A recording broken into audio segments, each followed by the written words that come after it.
What's up, y'all? This is Peasy Hoops. You know, we finally got to put a face to the voice. But I had to come on camera because this is probably one of the first great moments of this channel. We secured an interview with a former ABA player. We have secured the interview, almost 2 hours, like an hour and a half of content. You know, Very talked about a lot of cool stuff. Willie Wise, former ABA All-Star, three-time ABA All-Star, two-time All-Defensive member of the ABA All-Time Team. We were able to talk with Willie Wise, the ABA champion as well. I hope y'all enjoy this interview. I really hope y'all do, because, you know, this was nice to talk. We had a really good conversation. This will be an audio-only interview, so I'll probably just have a picture of him up the entire time, just so we're not looking at a black screen. Maybe I'll have his highlights up. I don't know. I'll just put some stuff out there just so you can have something that if you want to look at something while you're listening. Thank you guys. I really appreciate y'all. Without this support, we really couldn't get to this level. Thank you for supporting the channel. I appreciate y'all, but enjoy the interview. All right, so before we get into anything, I kind of wanted to go over, like, what was your high school recruitment like? Because I couldn't really find a lot of information about, like, when you playing in high school, like, what did you do? Like, I just saw that you went to the community college in San Francisco, and then you went to Drake and all that. So what was your high school recruitment like? I was born in inner city, San Francisco. Mm-hmm. And so I went to I went to elementary through high school. The first, what was it, 12 years? Mm-hmm. Whatever that number is, 3 and 3 is 6, and 6, 12 years. Okay. And from elementary through high school, I went to Farragut. Okay. Elementary school, Aptus Junior High School, and Balboa High School. In those days, you graduated. It was a multiracial city. It was a beautiful place to be. It was unlike what you all experienced. I don't know your age, but I know you're not older than me. And so you probably didn't experience, we probably didn't experience what you did on the East Coast, the Midwest, and in the South. Everywhere else. San Francisco was unique in that there was no segregation, and there was a blending of all the ethnicities, especially, like I mentioned, from those places. Okay, so where I went to school, in elementary, there were very few blacks, and junior high, I think in my graduating class, quote, from the 9th grade, I think there was only 6 of us, okay. Maybe 4. Mm-hmm. In my high school, there were a few more, but not as many. But we had ones from Puerto Rico, from Central and South America, and obviously from Mexico at my high school. And then, let me see. Then I went to junior college after that. I went to junior college after Balboa was the name of my high school, because John Wooden had called me. That's why I was good. You just segued into my other question, but keep talking. Yeah, he recruited me out of. He was trying to recruit me to UCLA. Said that I had a low grade in lab science, which I knew. I hated it, and almost the teacher, out of the goodness of his heart, passed me. I should have failed it, but he gave me instead of a failing grade, he gave me a D.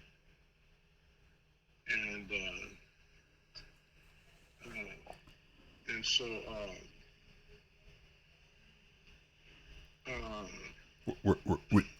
was he recruiting you out of high school, or this is after junior college? Out of high school. Out of high school. Okay. Yeah, out of high school. He wanted me to come down, so he said to me that they would like to bring me down there, but I have a low lab grade. And then in those days, there was not what it is today, where they do everything and they can get you in.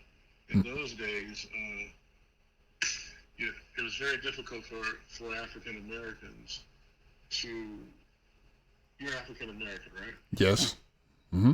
Okay, so you know what I'm saying. Yeah, I know what you're talking about. Yep. Mm-hmm. Yeah, Mm-hmm. for us to get into the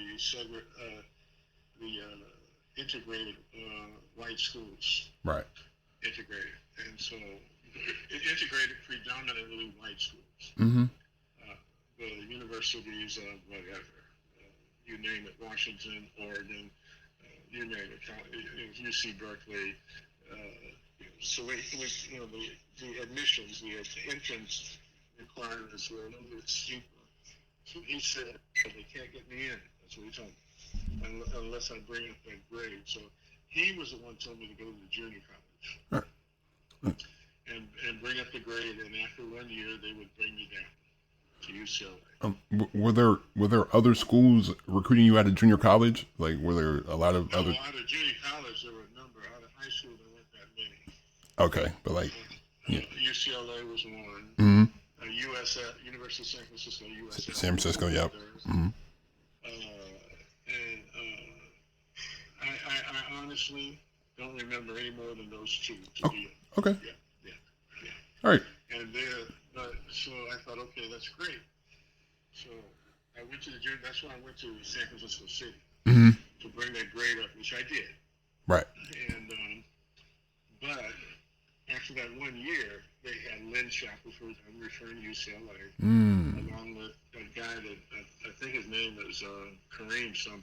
Ha! Yeah, that guy. That guy. That guy. Yeah, that guy. Most lethal shot in NBA history. And so I would have been playing with him. Mm-hmm. And I wanted to do that. Yeah. But they got him, so they didn't need me any longer. So didn't recruit me anymore. So speaking. So then. Yeah. I'm sorry. No, ahead. I was just saying, like, speaking to Kareem, when you got to Drake, I want to talk about that Final Four game in a second, but I'll let you keep talking. So let me go back, and I didn't give you much detail, just the name of the high school. I was Jaden in the 10th grade. We were sophomores. I was a sophomore. Mm-hmm. Back then, remember, it was junior high school. It was 7th through 9th, and I don't know if you remember or if you know, but you probably do. That it was 7th through 9th, and then 10th through 12th. That was high school. Mm-hmm. And then in those days in San Francisco, you graduated, depending on your birthday fell, that's when you entered into high school. So I went to Balboa. I entered in high school in, I can't remember the year, 1962? I think 62, 61. But I was one of those half semester students. We graduated in February. Now everything is June to June. Okay. But then you would go semester 6 months, mm-hmm. and you would be what they called a low whatever, a low 9th, or low 10th. Okay. And then after 6 months, you become a high 10th. And it just depends on when you got into school, how that would fall as to when you would graduate. I graduated. My birthday was in March, and so I got in at halftime, quote, quote. I didn't go in June. I went in February in high school. So I went I went in September of 62 or 61. The reason I'm struggling here is I can't remember if I went in February of 62 or September of 61. I graduated, it was 62. I graduated January of 65. That's right. Okay. I graduated from high school January of 65. That's right. All right. So I went in and I got out of junior high and went into high school at February of 62. Oh. That's what it was. All right. So you finish with college. You get to Drake. Well, I finished high school half year. I didn't finish the basketball season. Okay. Oh. So you were just waiting until after the season. Okay. Just after, and then of course it was too late to start the season in junior college. So I was just out there from February until I went to junior college. And enrollment was August, and so I didn't play ball. Oh. I mean, I played ball every day. And you were practicing, but like you weren't like playing the official. Like, yeah. There's nothing organized. Okay. I just go play with the boys and because we're in the ghetto there and so forth. Right. Actually, not the real. Anyway. Okay, so I just go play with the boys where they you play with the ghetto, the gangsters and so forth, wannabe gangsters and so forth. Right. That's who I'd go play with as a youngin'. They beat me up, and I just keep coming. That's what got me going and toughened me for what I eventually faced getting into junior college and then major college and so forth. So, I learned from those guys. I had to. Anyway, so that was in high school. I graduated, and I was in high school there in San Francisco with a guy who I played against him, who became the number one choice. This is pertinent. He became the number one choice for the Golden State Warriors. And he was in high school. He and I were in high school at the same time, so I played against him. And he was the number one choice, and I was number 5 to Golden State eventually after Drake. Oh. So just keep that in mind. Okay. Oh. So then I went. Yep. Go ahead. You went to Drake. You're on Drake with a lot of pros, a lot of pro guys, especially Willie McCarter. Definitely one of the underrated scorers in college. He was definitely scoring a lot. And it looked like when I'm looking at you guys are really balanced, like a very balanced team, very underrated because nobody was really expecting a lot coming from the Missouri Valley back then because it was all UCLA because I think they won like 5 straight championships then at this point. Like in your senior year. In your senior year, I think they had won like 5 straight at this point. They were UCLA. Yeah, I think they were like 4 or 5 straight championships at this point. I know they had 3. Okay, but that. And I thought they had a break there. Let me look because I can look back. I thought they had a break. I can look at this. 60. I thought they didn't win. No, they didn't win in '66 because I can look. Texas Western won that. Yeah. They beat Kentucky. Yeah. They beat Kentucky. Yeah. So no, then UCLA came back when Kareem was a sophomore. So yeah, they won. So they won from 1963 to 1960 to wait. They won 65. They lost in 1965. There was no championship in 1965 because Texas Western won that.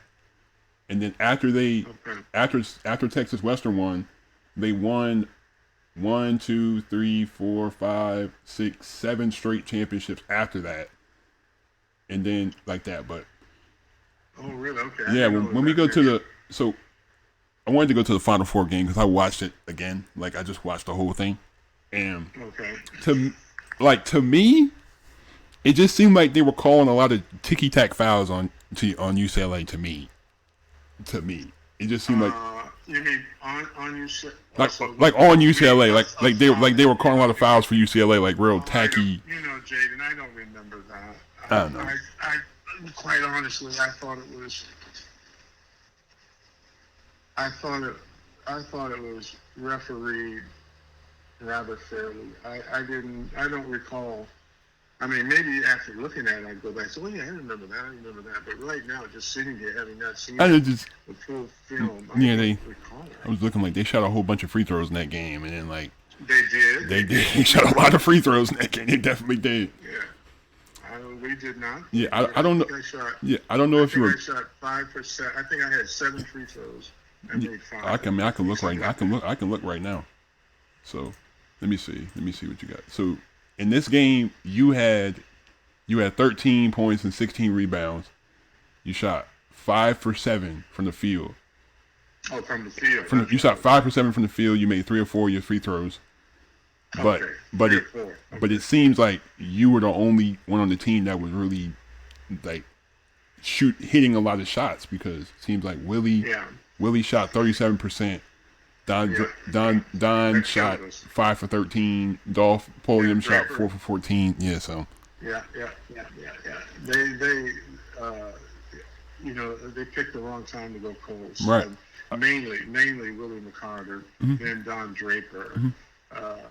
Mainly Willie McCarter, then also John, because we depended on them for their outside shooting. And they would hit. Willie McCarter was just made for the ABA. That's why I regret even to this day that he did not choose to go to the ABA, because we had a 3-point shot. He would have flourished. And back then, no one wanted to go to the ABA, and we were going to the NBA. I said, hey, man, money is money. That's why I chose the ABA. Not because it was easier, but because they gave me a break to, okay, so anyway, let's go back. Sorry. Okay, you go. Okay, so I played in San Francisco City for 2 years. Right. Not one, because I went back for my second year. Right. Because I felt like more opportunities could open up, and they did. So I had OJ was trying to get me because he and I were buddies. So he was trying to get me to come to USC. He called me, hey, Willie, man. Yeah, oh yeah. You know, you had that gravelly voice, Oh yeah. And he was begging me to come down. I said, OJ, I'm not coming to SC, man. I'm not going to do that. And then University of Washington, Seattle University, UC Berkeley. I took the visit to University of Washington. I took the visitation to Seattle University and UC Berkeley. That's right across the bridge. But I didn't take the visit to USC because I knew I wasn't going to go there. I took the visit to UNLV. I told the coach, I said, I'm pretty sure I'm going to come. He says, well, we want you to come. He thought he could sell me the pick. I think it was Tarkanian, whoever was just before him. Oh, but this is before Tarkanian went there.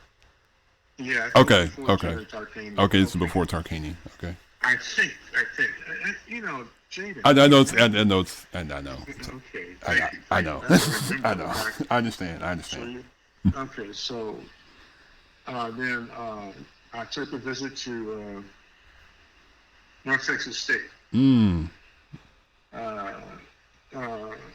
And then that's when I met Mean Joe Green, and I thought, why they call him Mean Joe? This is the nicest guy on the field. When you got on that field, it was different, I guess. Get on that field, he was crazy, man. But I met him there, and he took me around a little bit. So I took a visit to North Texas State. And then I'm trying to think, that's the only Missouri Valley school that recruited me. But I knew I didn't want to go to North Texas State because I hate Texas, and here I am in Texas. Go figure. Right. And so I went to, I was in my coach's office in San Francisco City. He was on the phone when I walked in, and he says, oh, wait a minute, here's Willie now. So he hands me the phone. And it's the coach at Drake, Maurice John. And I said, he said, we'd like you to come visit our school. I said, where's your school? He said, it's in Des Moines, Iowa. I said, where's Des Moines, Iowa? Yeah, Jay, all we knew was San Francisco. Yeah, right, because you had been there your whole life, right? Makes sense. Yeah, I've been there my whole life, right. My first 20 years. And, being among blacks, we don't, there's nothing outside of San Francisco. Right. Except maybe Sacramento. Oh, wait, there's that city down south. There's Los Angeles. Yeah, that, but. Yeah, the movie stars. But other than that, but that's still in California. Right. So outside, Californians are just narrow-minded that way. And I was no different. I didn't know anything about. I didn't know where the state of Iowa was. Believe it or not. Right. And so he told me, it's in Des Moines, Iowa.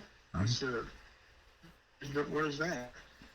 And he told me it's nestled in there. Illinois. He gave me a little geography, and I knew Chicago because of some relationships. Right. So I knew Chicago, and I'd heard of Dallas and Houston. Right. I'd heard of those places, but they didn't mean anything. I couldn't tell you anything about any of them. And I heard about New York, and all the best players coming out of New York. I thought, wait, we've got some good players in San Francisco. And in the Bay Area, we have. There's a number that came out of the Bay Area. There's Phil Smith, who passed away.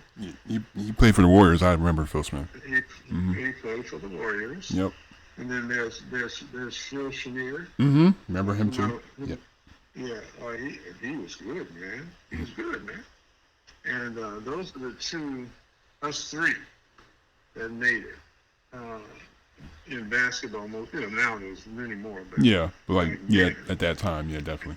At that time, and so I thought, hey, we got some players here, but no one's heard of us, and we just heard the reputations of those players, mainly in New York, not DC, not Philly, which I came to know later. Wow, Philly, DC, oh my goodness, and East Coast, whoa. They had far more better players than we did. Right.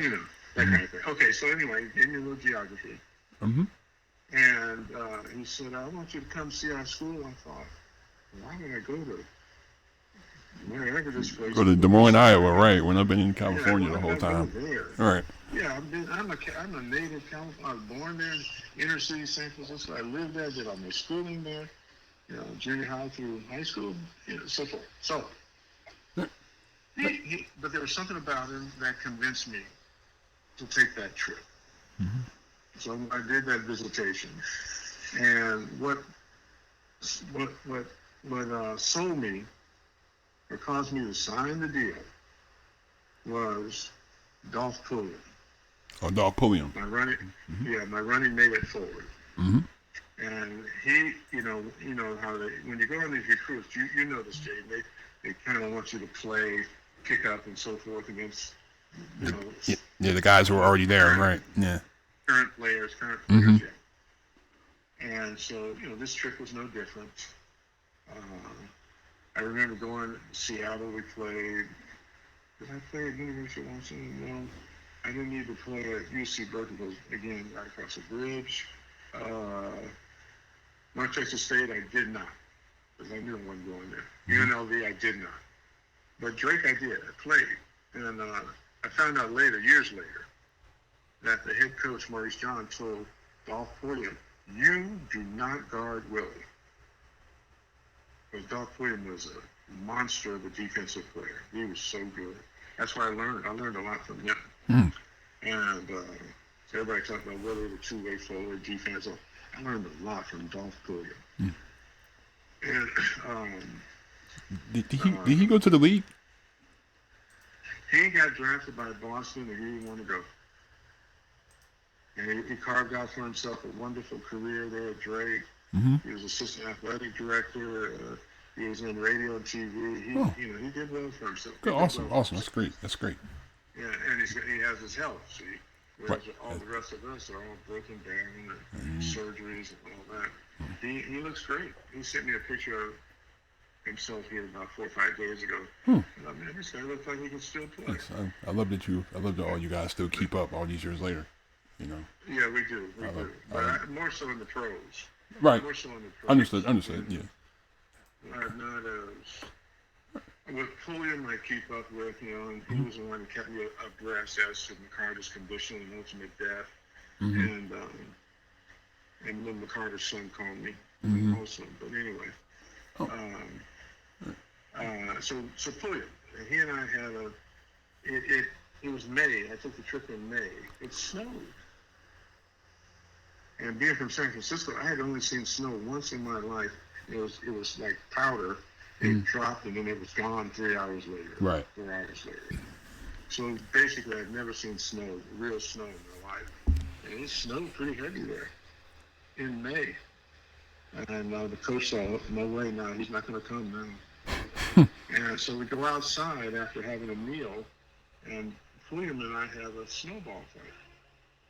And his snowballs were tight and they hurt.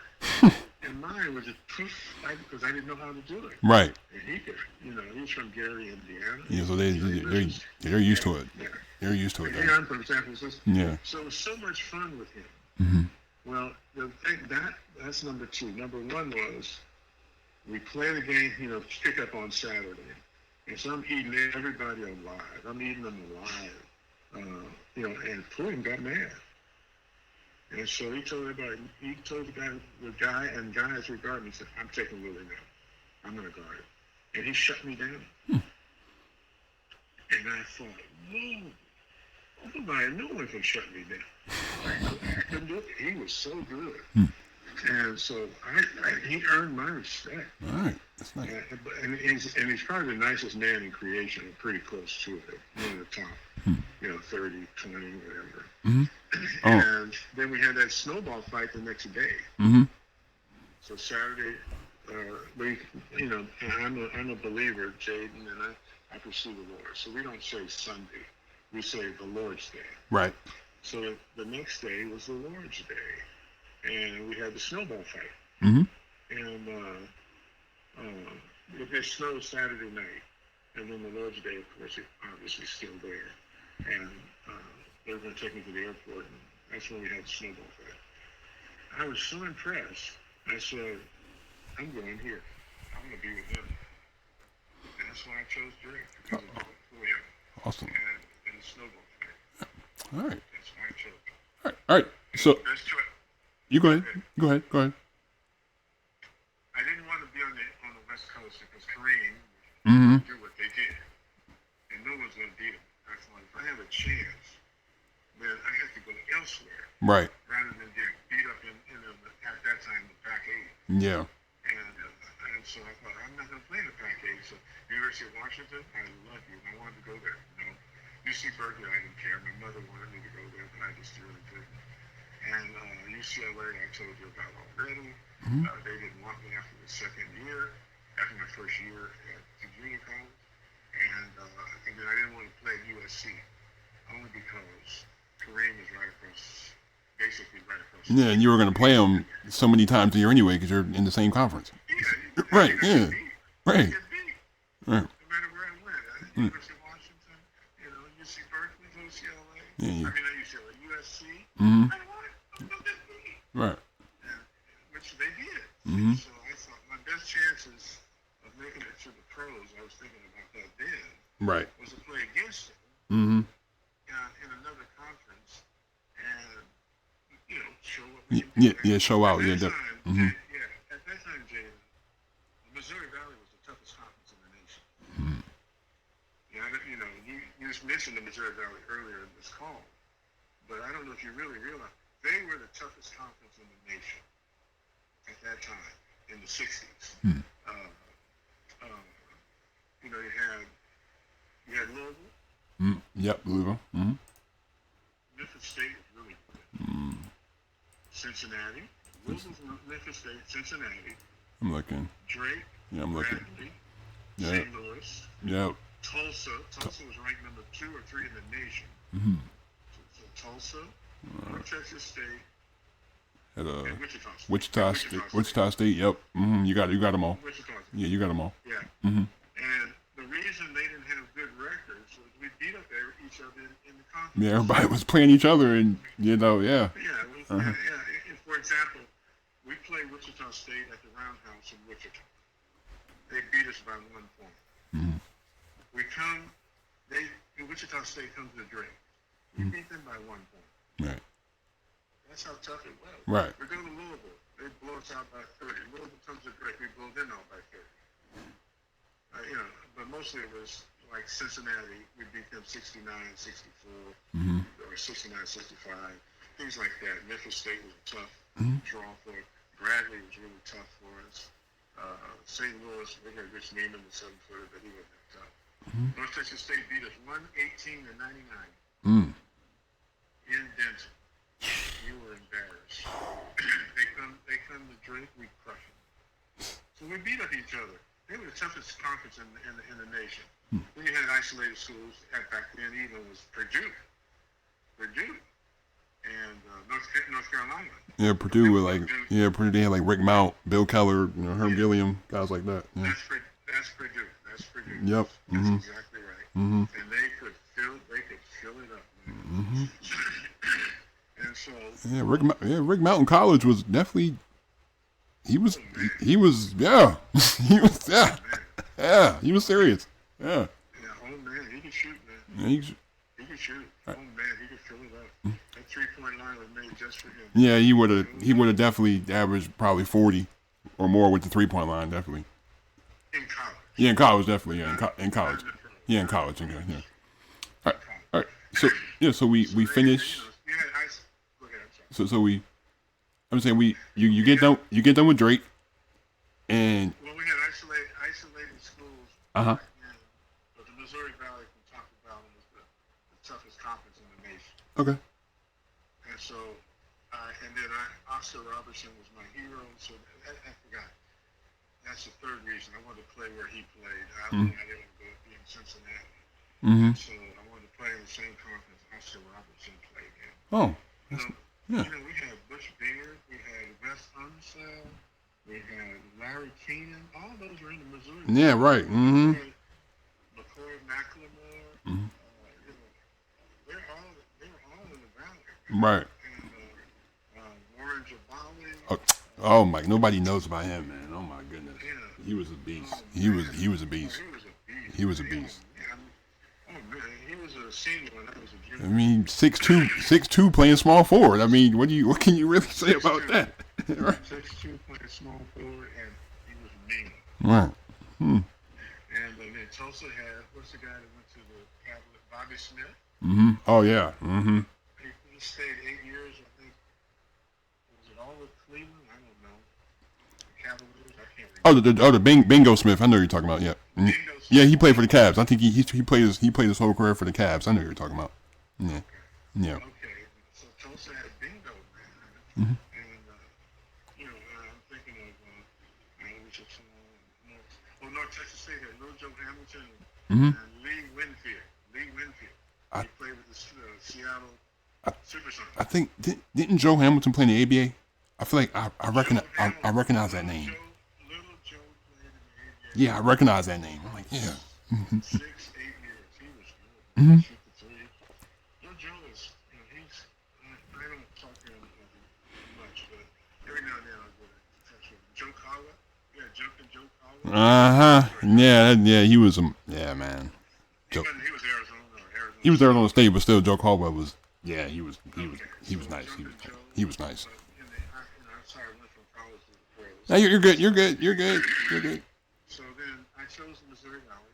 Mm-hmm. And my junior year, the program the previous year before I got there was 9 and 16. The program after our junior year, after I got there, was 18 and 8. Right. Turned it around. Mm-hmm. And we got snubbed for an invite to the NIT. Right. Is that right? Yeah. NIT, yeah. In Madison Square Garden. That's what we were going for, and they snubbed us. We were not happy. So all of us collectively got together, mainly the black boys and Don Draper and a couple of the white boys. And we said, we're not going to let them do that next year to us. Next year, they're going to have to pick us to go to the NIT. Well, little did we know that we just bypassed the NIT. It was right to the tournament, right to the big tournament, right? We wanted to go to the big dance. Right. So that year, the Final Four was Purdue, Drake, and UCLA, of course. Yep. And Thursday night, we drew UCLA and Purdue and North Carolina. Of course, Purdue beat North Carolina. North Carolina had, I think Charlie Scott was on that. Yeah, Charlie Scott. Yeah. Yeah. Deadman, somebody like Deadman or something. Mm-hmm. Anyway, and we drew UCLA, of course. So everyone was just looking beyond us. The finals would be UCLA before we played the game. It would be UCLA and whoever wins between Purdue and North Carolina. Mm-hmm. They just disregarded us altogether. And we were so mad. So and the announcer Kurt Gowdy was calling us Duke instead of Drake. Wow. And, yeah, he kept making.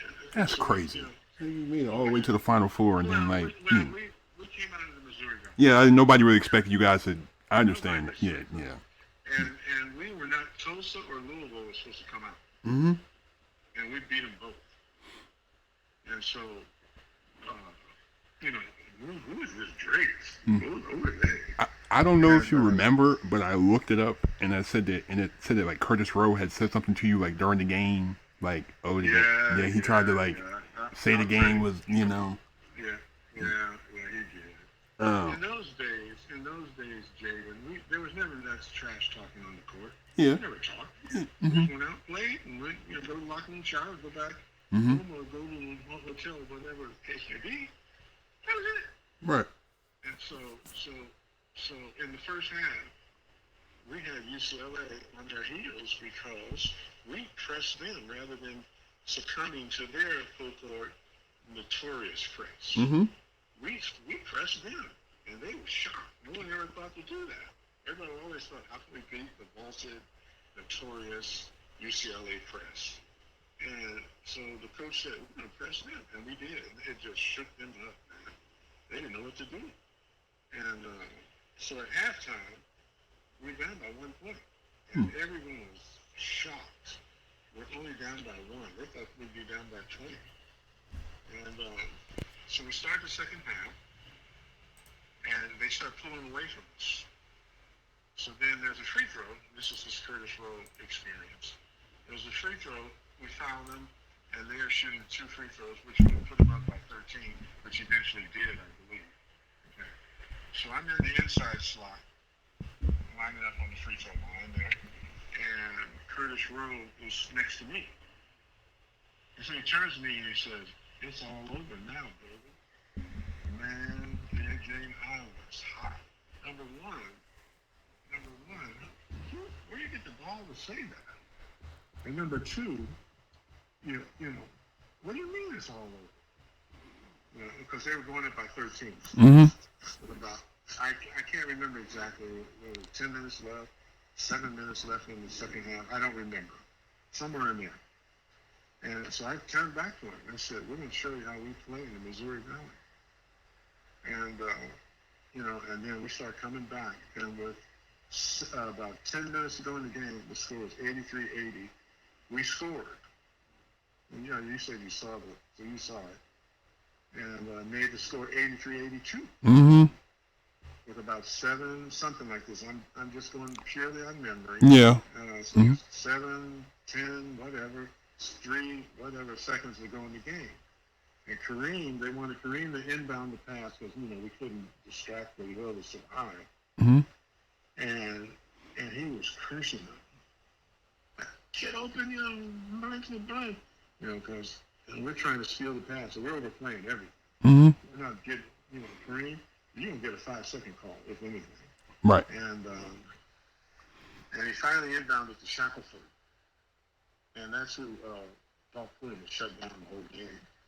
And Shackelford, and we just missed stealing the pass. And then we fouled him with no time, 0 was on the clock, and they awarded him 2 free throws. Was the final score read?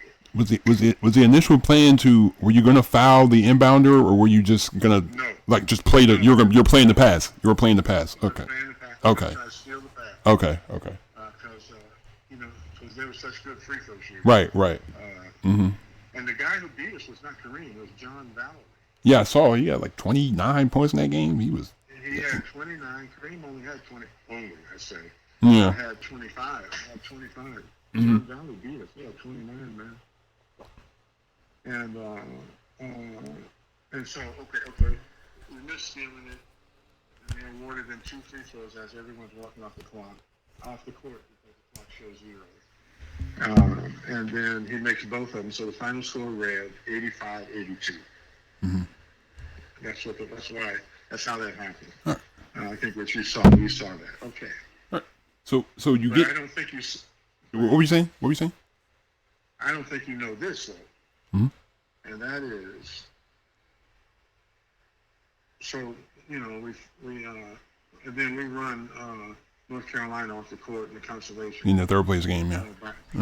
By 20. We beat them by 20. So we end up officially number 3 in the nation that year. Number 3 in the nation that year. Okay. And then in the Final Fours. Number 3. Yeah, from not even being ranked to number 3. Right. Okay. Okay. So after we smoked North Carolina by 20, as I mentioned, then we all together, the whole squad came out because we wanted to see UCLA just manhandle Purdue. Yeah, I saw. Yeah, they definitely destroyed them. Yeah, and Jaden, I believe now. Don't hold me on this one. You have to check the stats. But somewhere around 5 minutes to go in the game, and UCLA is up by 20 or 30, something like that. Again, just that's my memory of 1969. Something like that, but somewhere in there. Anyway, the game's over is the main point. UCLA could cruise the rest of the last 5 or 7 minutes and still win by 20 or 25. And okay, so the whole contingent or student body and alumni from UCLA, and there were about 5,000 or 6,000 of them there in Freedom Hall. No more. They traveled really well. They followed UCLA, man. And all of a sudden, they all start chanting with 5 or 7 minutes to go in the game against Purdue, and they're up by 20 or 30. We're number 1. We're number 1. And we're all just sitting there, yeah. And they go like this. Drake's number 2. Drake's number 2. All through, it rang out through the whole thing, all perked up. Whoa. So they realized they escaped the bullet. And so they felt like the best team in the country was their UCLA Bruins, and that's true.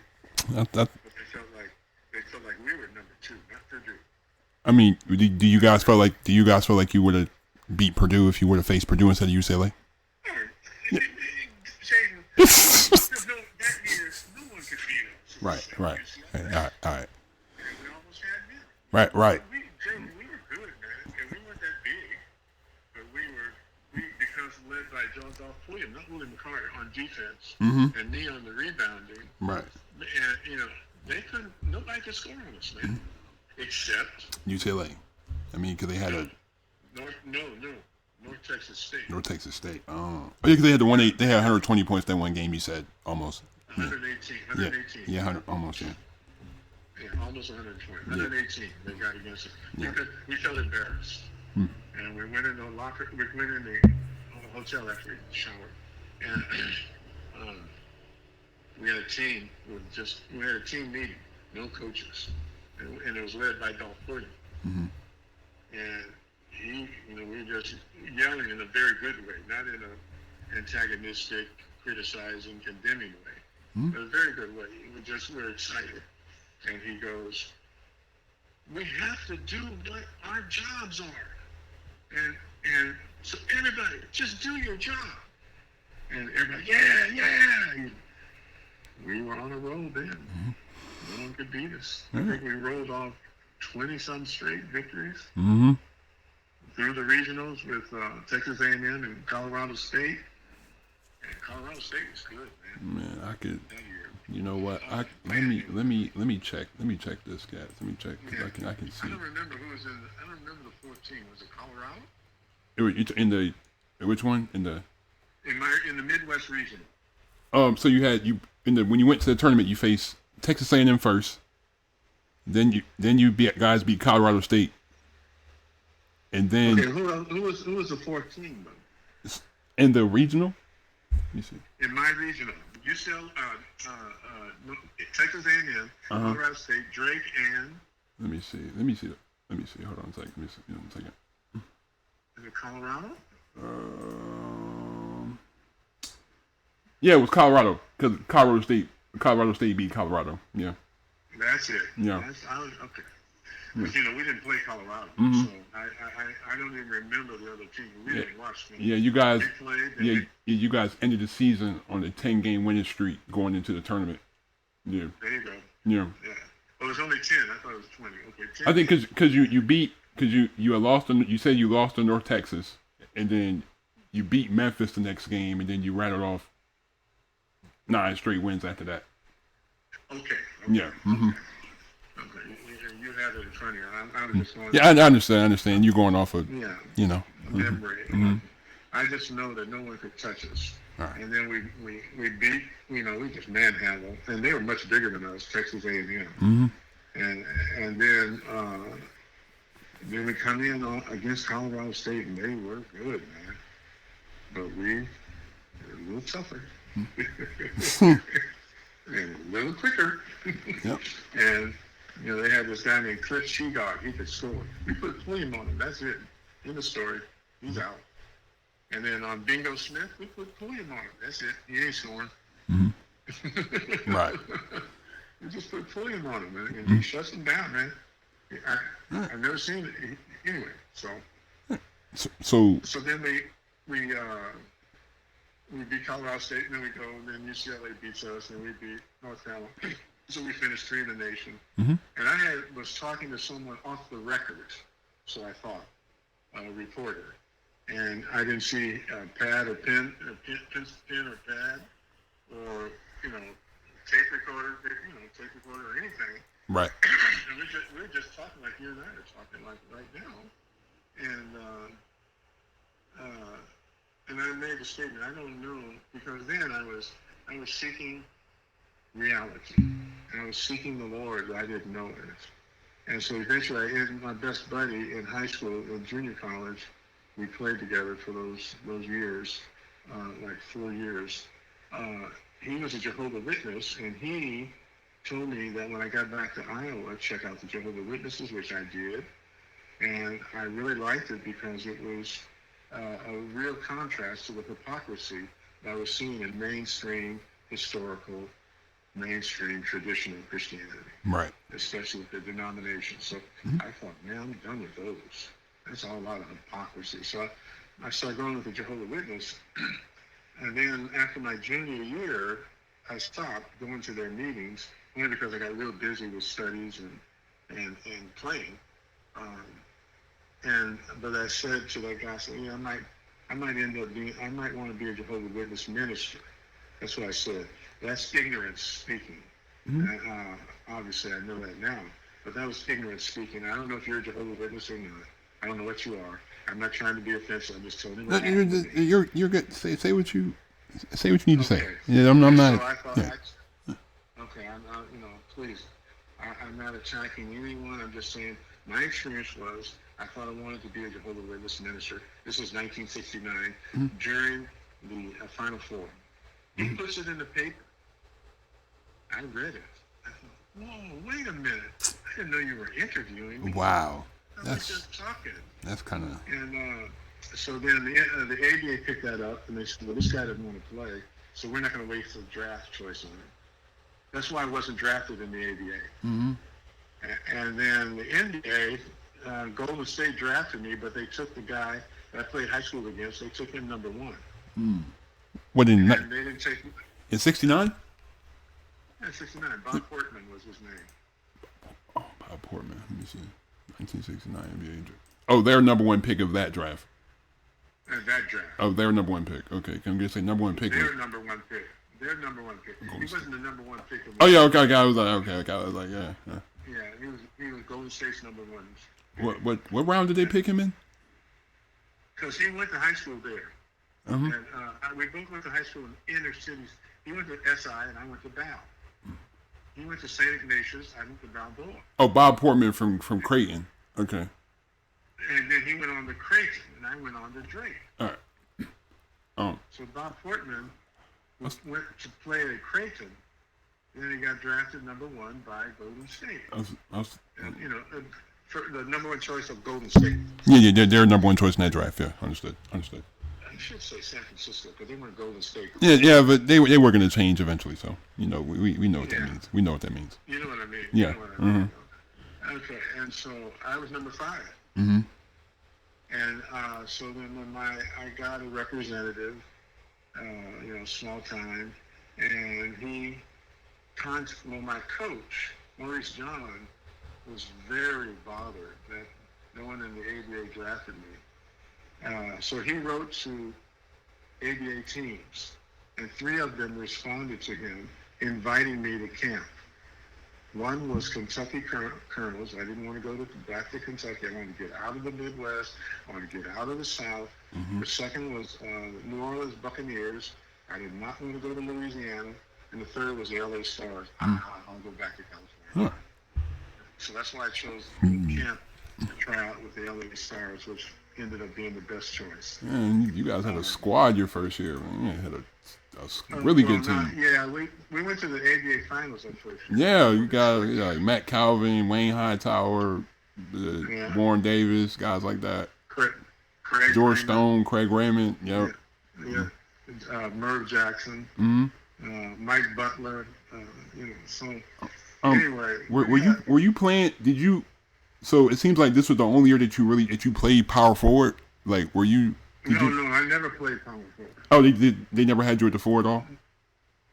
No, I was small forward. Yeah, you were small, edge at the 4, edge at the 3. I played the 3. Had the 3, okay. In today's okay, yeah, the 3, okay, understood. But if they had a power forward that was hurting us, scoring and so forth, then they moved me over on it. Even though, like George McGinn is 6'8", he's too big for me. Oh yeah, George was. And, he's too big. Yeah, George was different. He was different. He was different. And then Larry Keenan was like 6'9". Yeah, 6'9". I should have been. I was on him because the coach didn't want me on Dr. J's because he really wanted me to concentrate on my offense. So he put me on the power forward. And that was a tough guard for me. So that was tough for me. So he switched me over there. But I was a 3. I was a 3 all my career. So who would you say was like your most, like, one of your teammates that you feel like doesn't get the credit, like very underrated? James Jones. Jimmy Jones. Yep. Jimmy Jones. Well, yep. I'm calling Jimmy. The guard. Yeah, the guard. I know you're talking about. Yeah, the guard. Yeah, he goes by the name Kuchai. Oh, okay. Yeah, because that's what they called him growing up in a small town in Louisiana, northeastern Louisiana called Tallulah. And so he's known as Kuchai. Oh. So when I first met him, when I went there in 67, no one introduced him to me as James Jones or Jimmy Jones. Definitely not Jimmy Jones. But James Jones. They introduced him to me as Kuchai. So I thought that was his real name. It's not. It was not, obviously. But he's the one that doesn't get the credit. He was one of the top 5 guards in either league. Yeah, because you didn't get this. Go ahead. No, you were saying. Say what you were saying. He no one would give him his due as he can control the game, and especially right now he's on we have a Wednesday Bible study. We've been doing it for 5 years, and he's on there. He's the number 1 participant. Then another guy that played for New Orleans, then Memphis in the ABA, and he's like 6'8", 300 some pounds. His name is Lee Davis. We call him Geezer. He's on there. And they've been on for like 5 years now. And a guy from Texas A&M was on for about a year or so, then he died. He is on there. He was on there. It hurt us all when he passed away from cancer. Anyway, so we talk all the time. We talk once a week, and sometimes twice, and sometimes 3 times a week. Okay. And so I told him, I said, and back before he became a genuine believer and seeker of Jesus Christ, he had the foulest mouth you ever want to see, other than Richard Pryor and some sailors. He had a foul mouth. And he was so big, he's 6'4". And, the Matt Calvins, and, the Fatty Taylors, and then they put guys 6'9" on him. Like Julius Key was 10. Julius Finney. Key. Yeah. That's a great one. That's an underrated. Out of from Denver. Yep. And they put him on. They put Julius. He's a good defensive player. He's long. Right. And he'll bother your shot. Now with Kuchar. Oh. And so what would happen is if Kuchar got fouled. This is a real funny and sweet story. If Kuchar got fouled, he's going to the hoop, whatever, gets fouled, and the referee don't call it, he goes off, man. He's mad. So they start cursing the referee. So then they'll hit him with a technical. And so now he's got a T, and he's got a personal. And so then all of us would just start cheering. And on the floor or on the bench, we would just, not out loud, not demonstrative, but inwardly, yes! Yes! You don't know what you just did. You just gave us this game. You just woke up the bear, pretty much. You woke up the bear. Yeah, pretty much. Yeah. Now it's like, and what he would do, he'd start crying. And once he started crying, we knew all we had to do now is sit back and enjoy the show. Because Jay, he would take over that game and give you 30, 40, like nothing. I'm definitely gonna do some more research on him after today. Definitely. Yeah, you research him on James Jones. I definitely will. Definitely am. He hates. Don't call him Jimmy. But he'll go with James, but he really goes like Kuchar. But if you don't know him, you better call him James. Yeah, I'll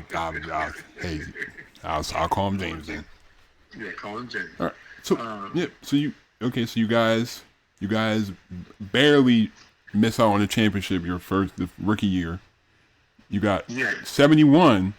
You guys put it all together. You beat the Colonels. Like, how was that winning that championship for Utah?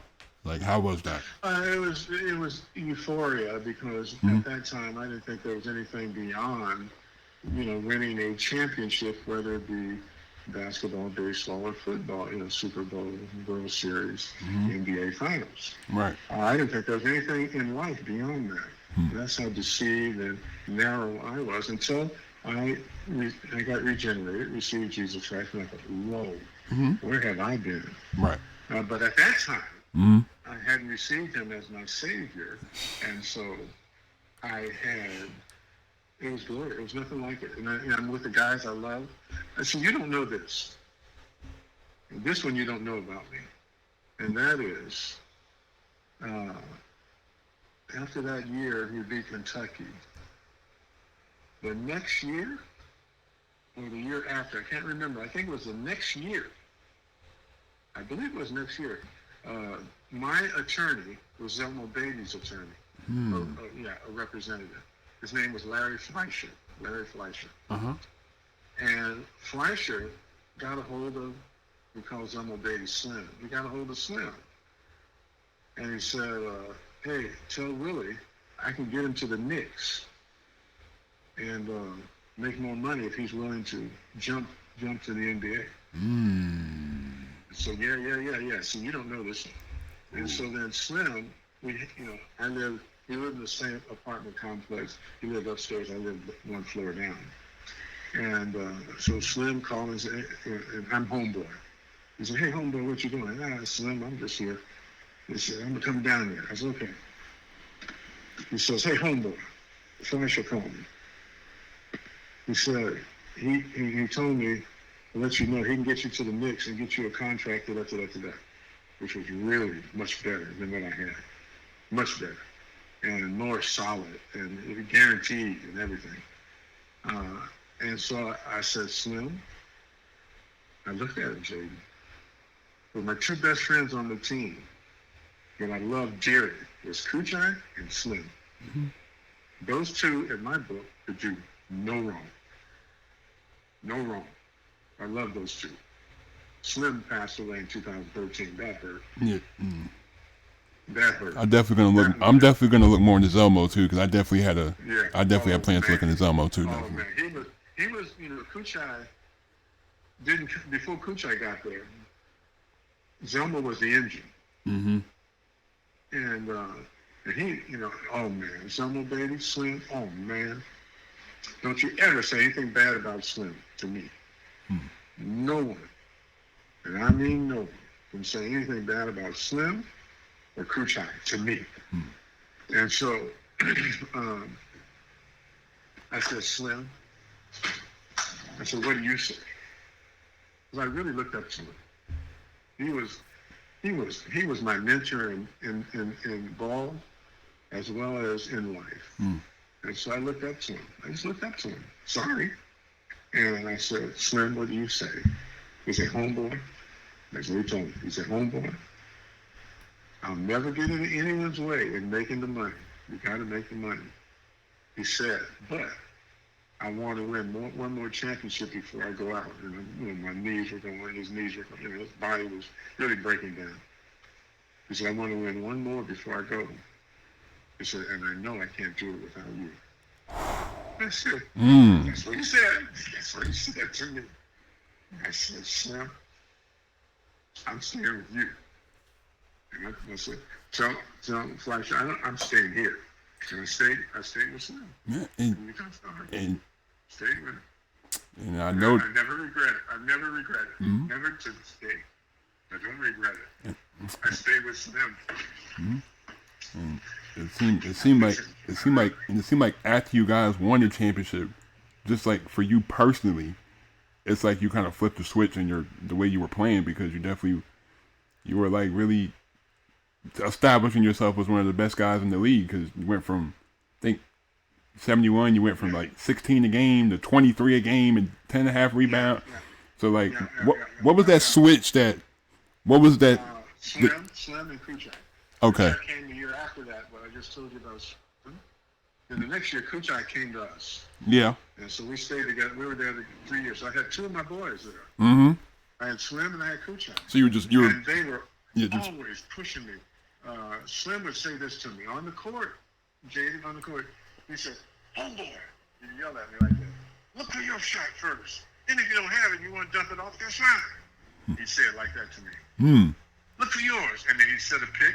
And when Slim set a pick, I was butt naked coming off that the corner and at the elbow. And I could hit 17 feet in. I was deadly. I never shot threes. I couldn't do it. But 17 feet in, I could hit it, man. And so I come off butt naked because Slim set a pick. And Kuchai, go ahead. I'm saying, like, sorry, go ahead. Oh, who? Okay, we know how good, we know how good Dr. J was in the ABA, but besides him, who would you say was your toughest defensive matchup, like the toughest guy to guard in the league? Roger Brown. I had a feeling you were going to say that. Roger Brown was the toughest for me. I had a feeling you were going to say that, because I couldn't guard him. And everybody, I had a guy come here about 5 years ago, no, more than 5, so about 7 to 10 years ago. I met at LA Fitness in Washington, after the Supersonics put me on label. I just stayed up there. I love the Northwest more than San Francisco. I love the Northwest. Okay. And so I was at LA Fitness, and I walked in there, I was getting ready to go swimming. I walked into the locker room to change, and this black guy walks up to me, and he looked at me, he walked by slowly, and then came back. He looked at me again, he says, hey man, what's your name? I said, my name's Willie. He goes, he paused, he stared at me. Wise? I said, yeah. Oh man! He went off. Because I used to hate your guts, man. And all of us, from Indianapolis, it's a real racist state. Indiana is, and so that's why Oscar Robertson will not go back. Have you ever noticed he doesn't go back to do any kind of promotion or anything in Indiana? Have you ever noticed that? He doesn't go back, and. But all the black boys, they know ball. So they're like Philly, New York, DC. Oh. They're like, they know basketball, the Hoosiers. Yeah. And he said, man, we all used to come and watch you go against Roger. I said, so you watch me get eaten up. He said, oh man, y'all had some battles, man. I said, I don't know what y'all were looking at, but when you were killing me, man. You know, so that's my thought. We had some real battles. And so, Roger was a gentleman. Dr. J is a gentleman on the court. Dr. J is a gentleman. He makes you look silly, and he doesn't say one word. Dr. J and Roger Brown was and Billy Cunningham. The three most, I respected players other than Slim and Kuchar. Those are the three most respected players, and they're all from New York. Cunningham's from Brooklyn. Roger's from Brooklyn, and Doc's from the Queens. Right. So Roger was a gentleman.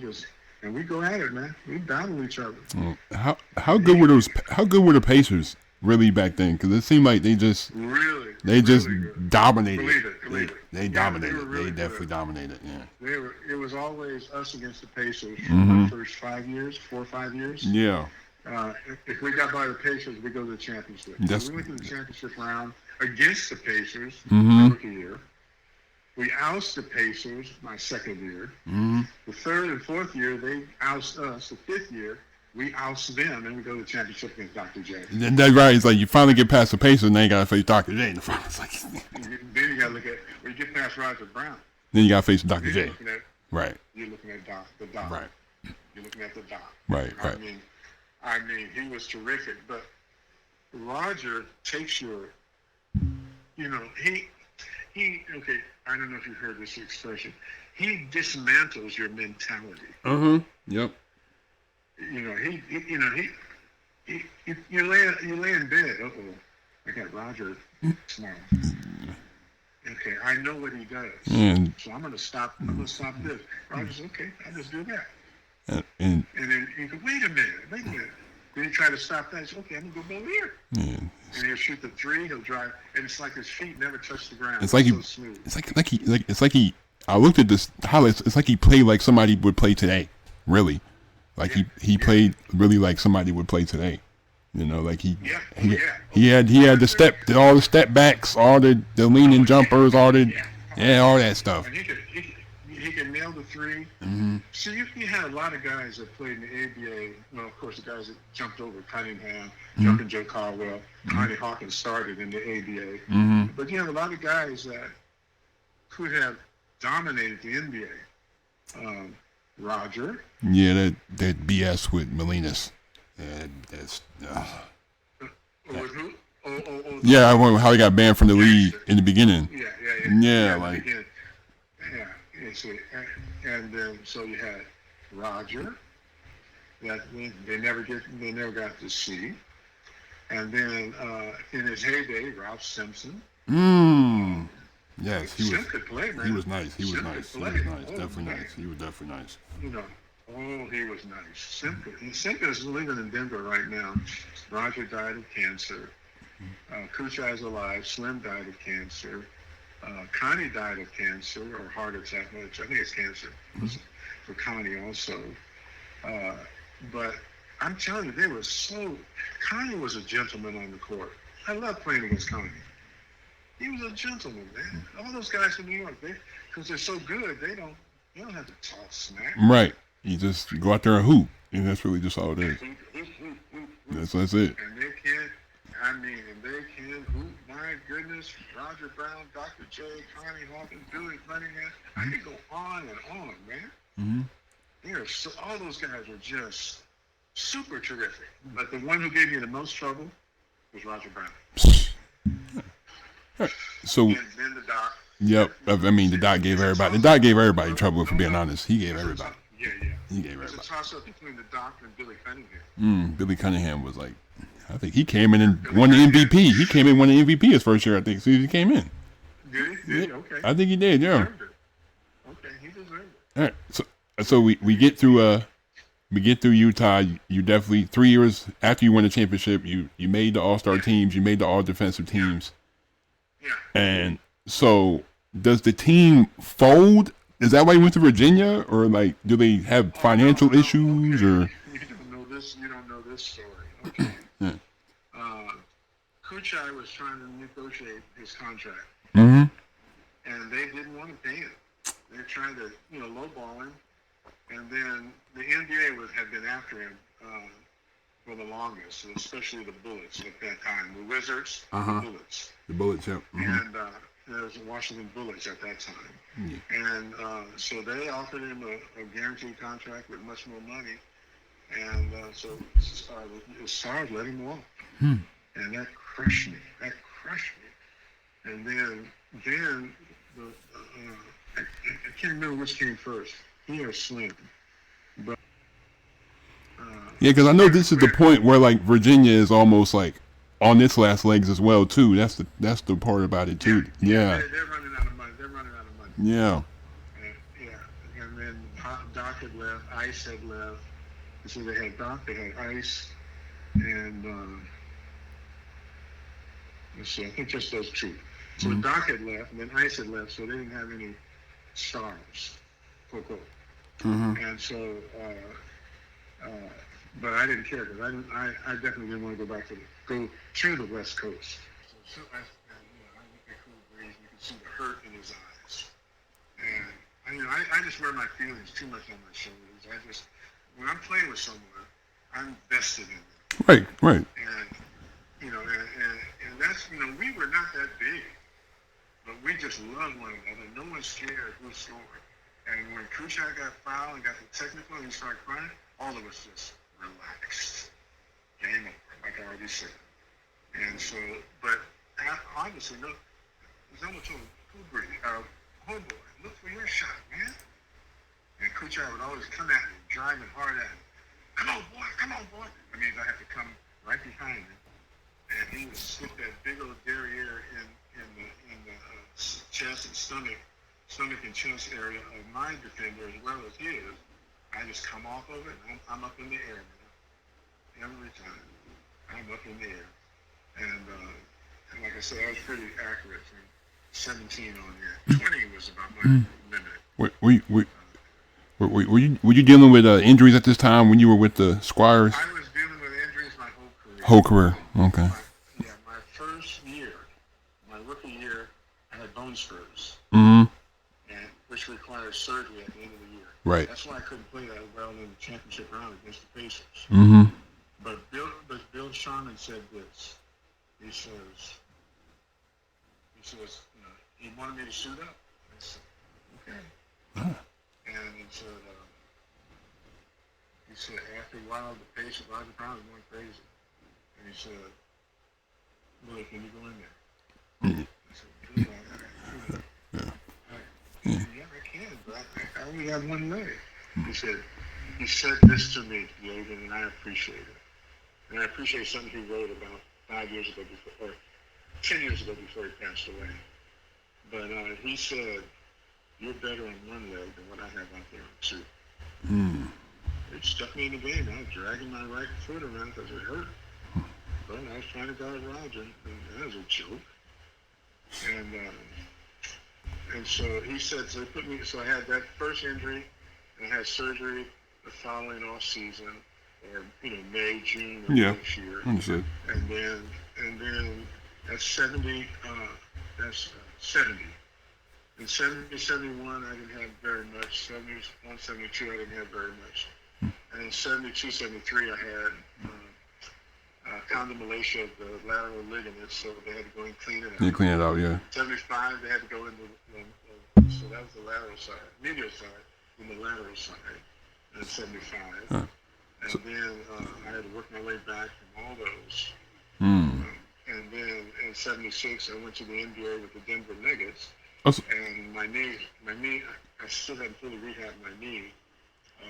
And Larry Brown was the coach, and he gave me time to get in shape. So by mid-season, I was rolling again. Was it that big of a style change, like a change in play style from the ABA, like from the ABA to the NBA? Was the adjustment that? No, because we continued to play like we played. Okay. We didn't adopt or adapt to. They had to adapt to us. And that's why we won our division. And Indiana was was right up there. San Antonio was right up there. They're all right up there except for the Nets. Right. Those are, but Indiana, Denver, and San Antonio, we were right at the top all the time. Of course, in San Antonio had the Iceman and how was it? Snake. How was it playing with David Thompson? A treat. Yeah, because that guy was unbelievable. The kid got into a little trouble, but man, could he play. I forgot about him. He was a tough guard for me also. So Roger Brown, Billy Cunningham, Roger Brown, Dr. J, Billy Cunningham, and David Thompson. I forgot about him. Yeah, because you did play with him in Denver for that year in the league. Yeah. I played with him, but I guarded him. You guarded him too. Yeah, when he was the first year, his rookie year. I thought, man, I can't stop this kid. Got a quick first step, and then he's up in the air. And very few going to get up in the air. And it's like the crazy part. He was only really about 6'2", but no, he was 6. The kid was like almost 6'4", 6'3" and some change. Yeah, he's big. He played like a real he played like he's 6'7". Yeah, right. He played 6'7", right? Yeah. But he was only 6'3" and some change. And I mean, he could fly. Well, I forgot about David Thompson. I'm so sorry about that. Yeah, he's right up there. Wow. He was the toughest for me. And then we became teammates for that year, yes. And so I got to really know him. So after your season in Denver, you were traded to the Sonics, but then you were hurt, and then you decided to. Okay. I couldn't put. Okay. I could play, Jaden, but I couldn't play. I couldn't do 2 days. Oh, okay.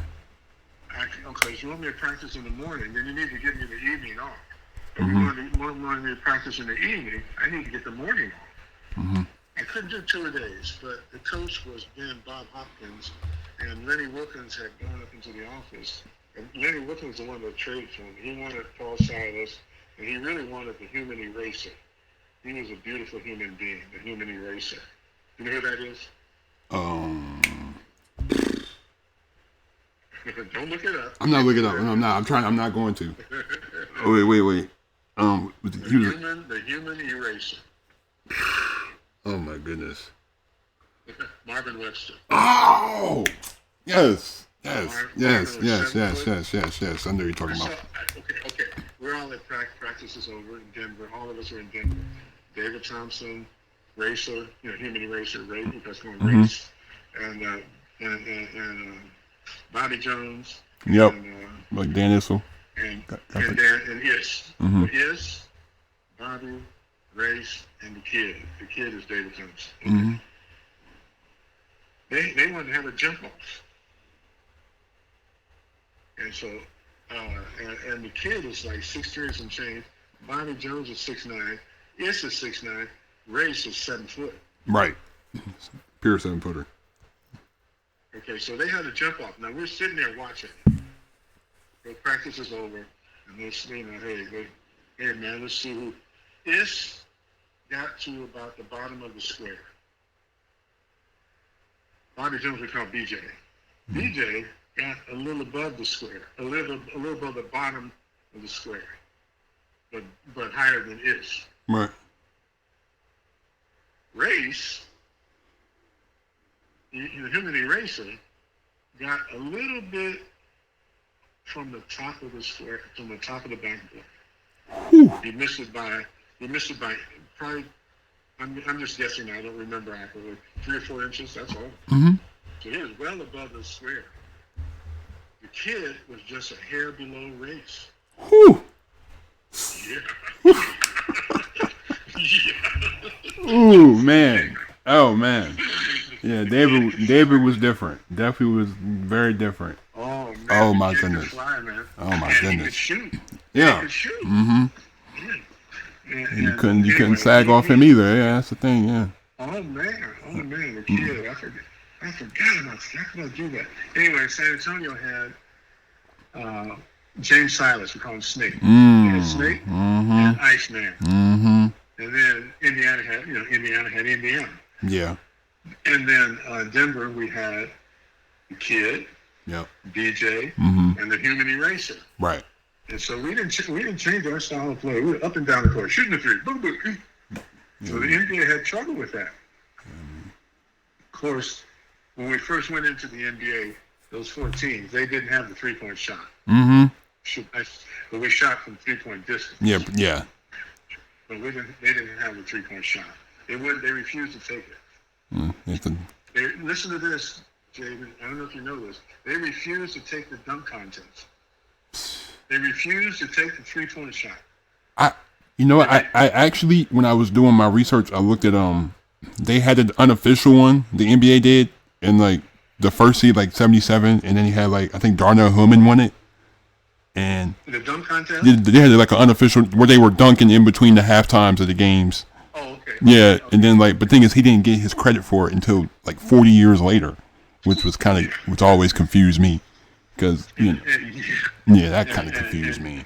Darnell, he and I went to high school together for one semester or a year, and he could. You talk about flyer, high flyer. He's right up there with everybody. Yeah. Yeah. Top race. Darnell could fly, man. So I had a couple things I wanted to talk about, especially about after your basketball career. Okay, go ahead. When you were very vocal about the ABA guys getting their pensions from the NBA. Very vocal about that. Yes. Definitely. Can you expound upon that, please? Well, not being an attorney and understanding the ins and outs and the agreements and this and that, and whether it's in writing or something. Anyway, our understanding as players was that the ABA players would be eligible right away for the NBA pension if they made the leap from the ABA to the NBA. Mm-hmm. And so now not all the ABA players, and I can understand that. Right. But those who went into the NBA, they should have gotten credit for the number of years service in the ABA. Mm-hmm. And that should carry over. So I should have had a pension of 9 years from the NBA. Right. But somehow that got lost in all the shuffle and so forth. And they said that there's no such agreement was ever in place. And so in order for us to get severance and qualify for the NBA pension, you had to play 3 years. So after you had already played in the ABA all that time, you had to play 3 more years, 7 years in the ABA. 7 years. Yeah, I put in 7 years in the ABA. Mm-hmm. And then I went to the NBA. No. Yeah, I went to the NBA my 8th year to Denver. And then I was trying to get it. Jaden, I only wanted to play 10 years and I was going to walk away. Right. I thought, this is too much, man. It kills my body. Right. And so I was only going to play 10. And anyway, and that would have qualified me for the pension, NBA pension. Well, I couldn't complete the 9th year. My knee just wouldn't allow it. And so all those ABA players, the ones who went into the NBA and the ones who just went out and had to find jobs, no one got any kind of pension other than whatever pension they had from the ABA. So what we speculate, we obviously, we can't prove it, obviously, because it's been 40 years plus. But we think there was something under the table agreement between the owners of the ABA, because they were bankrupt, so they wanted to get bailed out. The NBA said, okay, we'll give you X, if you just, the agreement is, this agreement that the ABA players would be eligible for the pension, and there would be a contract drawn up that there's no contract.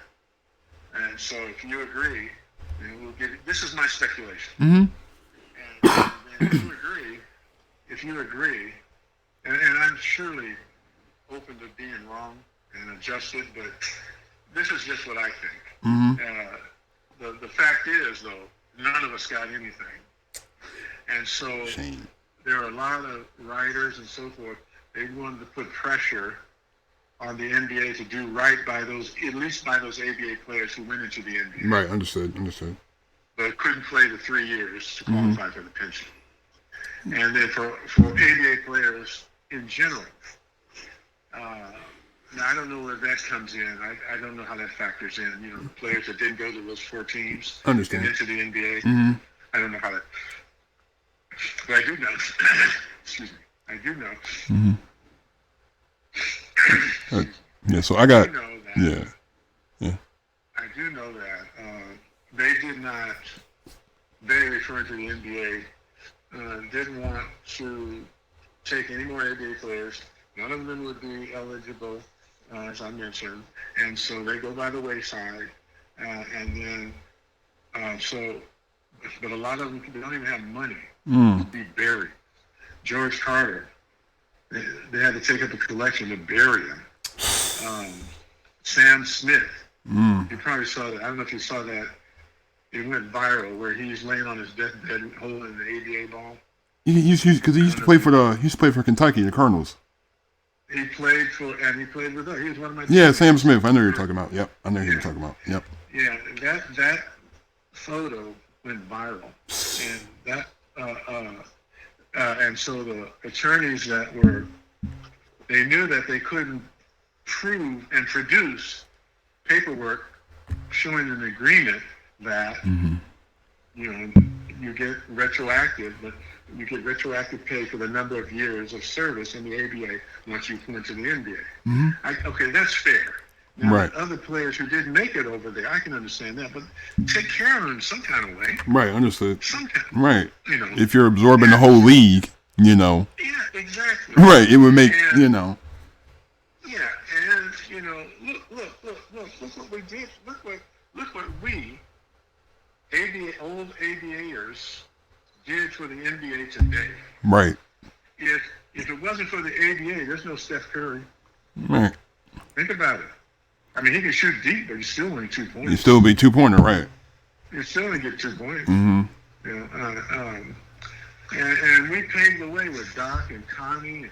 And, yeah, just the exciting style of ball. Very exciting, fast pace. High flyers. Yeah, right. The first high flyers, man.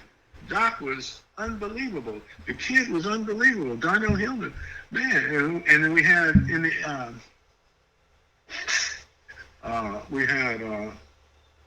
he was with the Philadelphia 76ers. Caldwell Jones. Yep, Caldwell, definitely. He was one of the original shot blockers. Yeah, because he played for San Diego. He played for that San Diego team. He played for San Diego, and then he went to Philly. Yeah. And he was there with Daryl Dawkins, Dr. J. And, And I want to say Barkley came in toward the end. I'm not sure about that. But Dr. J for sure, Daryl Dawkins, CJ. Chicago Bulls coach, Doug Collins. Doug Collins, yeah, he was on that squad. He was good, man. He was good. And so give us our due, help them, but they didn't. So writers from around the world, actually, Japan, from around the world, wanted to see if they could apply social media pressure, which they did ultimately, but it took 40 years. Right, pretty much.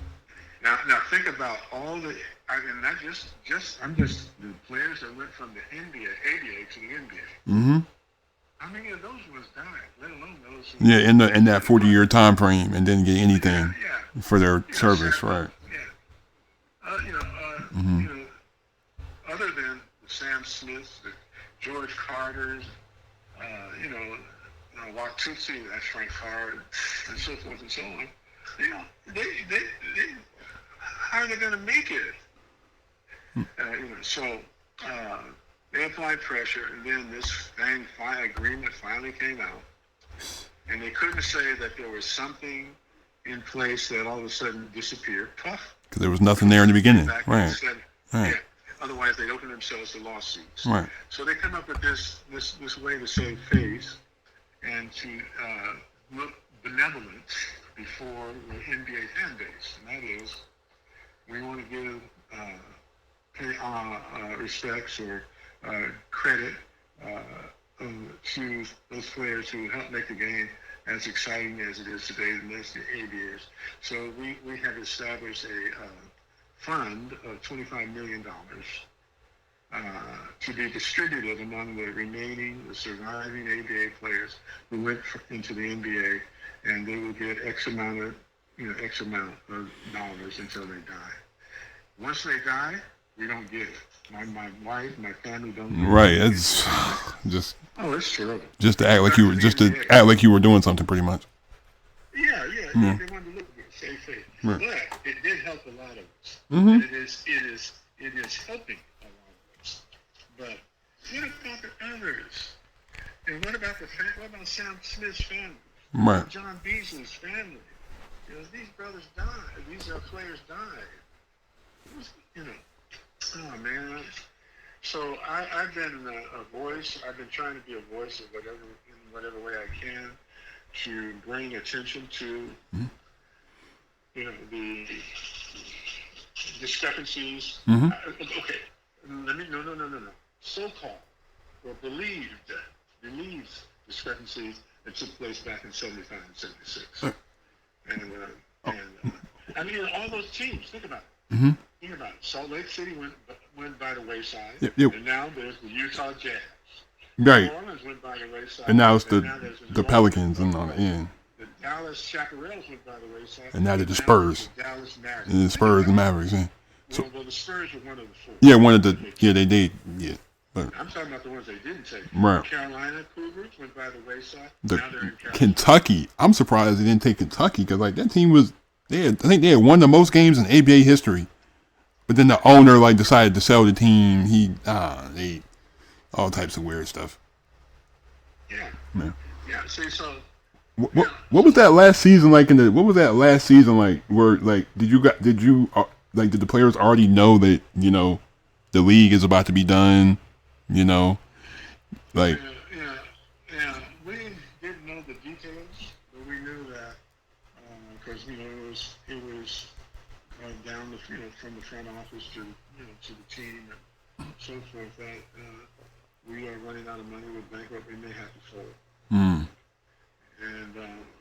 And which ultimately happened not long afterwards. Right. So we kind of had an inkling that something was coming, but we didn't know that until a little bit later that only 4 teams would be absorbed. It's not an expansion; it's an absorption. You just took right. You just took those and let the others. If it's an expansion, keep all of it. Right. Pretty much. Yeah. Yeah, keep all of it. But I don't know this for sure, so this is just Willie Wise speaking. Mm-hmm. So I don't want to say something that would look damaging or condemning to the NBA or anything, but I just think that they didn't want their game, so they thought, would water down their product. So they didn't want all the other teams. Yeah, they tried to say that. Yeah. So and Jaden, we have some top players that would have been top scorer in the top 10 in scoring. Roger Brown, yeah, Doc, he would have. When they make the leap to the NBA. The Hawk, if he wanted to, he could have done it. Yeah, they were. And so, but let's be fair. A lot of the talent was subpar. I'm not saying that every team should have been absorbed and every player. No, there's a lot of guys that made it in the NBA and wouldn't have a chance in the NBA. Mm-hmm. But it gave them a chance, it gave them an opportunity. Right. And but so this is my thought. It's my thought, and this is not something I put out there that much. But I don't believe they wanted to take the other teams because it would water down their product. But I mean, if you don't have anything else, that's really, that's all I have for you today. Right. Yeah. Okay.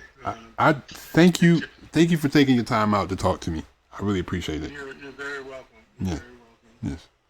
Wait a minute. Yeah, no. Okay. All right. So you take care. Yeah. And thank you. Thanks again for Okay. I appreciate it. Definitely feel free to keep in touch again. Definitely. Sure. Yeah. Sure. I hope Take care. definitely you have a blessed rest of your day. Amen. All right. All right.